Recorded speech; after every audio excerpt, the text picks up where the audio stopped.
देश में voter list को साफ सुथरा बनाने के लिए चुनाव आयोग ने 4 नवंबर से कई राज्यों में स्पेशल इंसेंटिव रिवीजन यानी कि SIR नाम का बड़ा अभियान शुरू किया।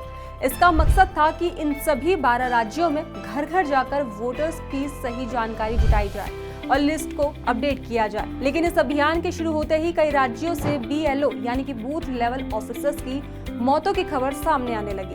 कहीं हार्ट अटैक, कहीं तनाव और कहीं आत्महत्या। कुछ ही दिनों में ये मुद्दा इतना बड़ा हो गया कि अभी ये राजनीतिक संग्राम बन चुका है। तो वहीं इस वीडियो में आज हम विस्तार से समझेंगे कि BLO का काम क्या होता है, SIR क्यों जरूरी था, मौतें क्यों बढ़ी और इस पूरे विवाद पर सरकार, विपक्ष और चुनाव आयोग की क्या भूमिका है।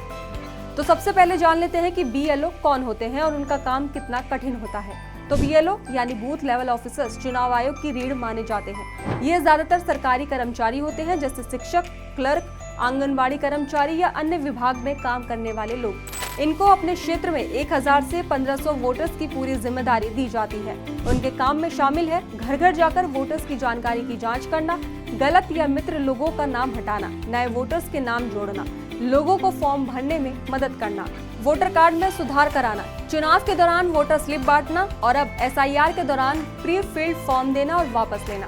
तो वहीं देखा जाए तो आमतौर पर ये काम पूरे साल में आराम से हो जाता है, लेकिन इस बार सिर्फ 1 महीने में काम पूरा करने की डेडलाइन तय कर दी गई है। 4 नवंबर से 4 दिसंबर तक, कम समय ज्यादा काम, ऐप की तकनीकी दिक्कतें और ऊपर से रेगुलर ऑफिस का काम, इन सभी ने BLO पर बहुत ज्यादा दबाव डाल दिया है। तो वहीं जैसे जैसे SIR अभियान आगे बढ़ा, अलग अलग राज्यों से BLO की मौतों की खबरें सामने आने लगी।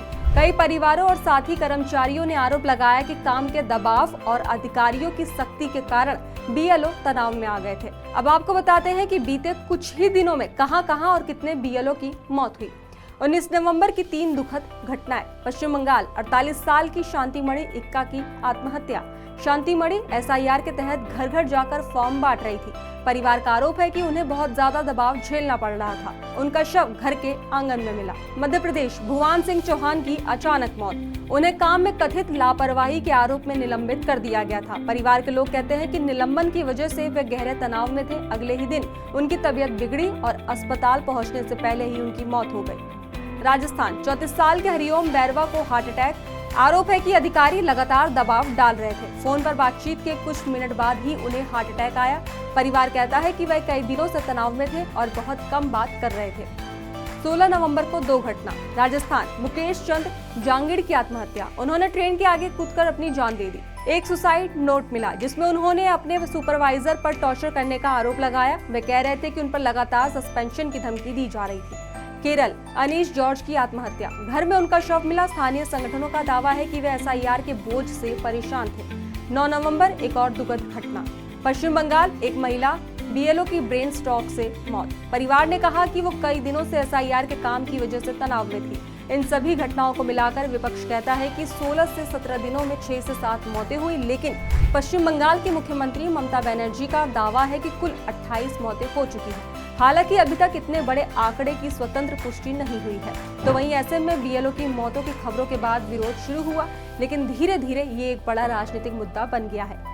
आपको बता दें कि राजस्थान में आंदोलन शुरू हो गए। मुकेश की आत्महत्या के बाद सैकड़ों BLO सड़क पर उतर आए। उन्होंने अधिकारियों पर मानसिक प्रताड़ना का आरोप लगाते हुए कैंडल मार्च निकाला। संगठनों का कहना है कि कई अधिकारी धमकी देते हैं कि काम सही से नहीं हुआ तो कार्रवाई होगी। बंगाल में TMC बनाम BJP। ये मामला यहाँ पूरी तरह राजनीतिक रंग ले चुका है। BJP का आरोप है कि बंगाल में लाखों फर्जी वोटर और घुसपैठिए हैं। SIR से ये साफ हो जाएंगे, इसलिए TMC इसे रोकना चाहती है। तो वहीं TMC का आरोप है कि SIR प्रक्रिया को ऐसे चलाया जा रहा है कि असली गरीब, आदिवासी और मतुआ वोटर्स के नाम कट जाए। TMC के अनुसार ये 2026 चुनाव में BJP को फायदा पहुंचाने की कोशिश है। तो वहीं दोनों पार्टियां BLO की मौतों का इस्तेमाल अपने नैरेटिव को मजबूत करने में कर रही हैं।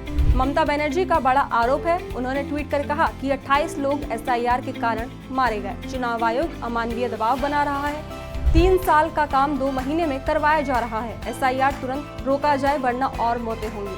उनके बयान के बाद मामला और ज्यादा गर्म हो गया। सबसे चौंकाने वाली बात यह है कि इस संवेदनशील मामले पर चुनाव आयोग ने अभी तक कोई आधिकारिक बयान नहीं दिया है, न तो BLO की मौतों पर, न ही ममता बनर्जी द्वारा दिए गए 28 मौतों के दावे पर। इससे सवाल उठ रहा है कि क्या आयोग इस मामले को हल्के में ले रहा है या फिर राजनीतिक विवाद से बचने की कोशिश कर रहा है। हालांकि स्थिति साफ है कि एसआईआर जैसे बड़े अभियान को इतने कम समय में पूरा करवाना बहुत भारी पड़ रहा है, खासकर ऐसे कर्मचारियों पर जो पहले से ही कई तरह के जिम्मेदारियों में लगे होते हैं। खैर, इस खबर पर आपका क्या कहना है हमें कमेंट बॉक्स में जरूर बताएं। फिलहाल खबरों में बस इतना ही। बाकी देश और दुनिया की तमाम खबरों के लिए देखते रहिए दी एज।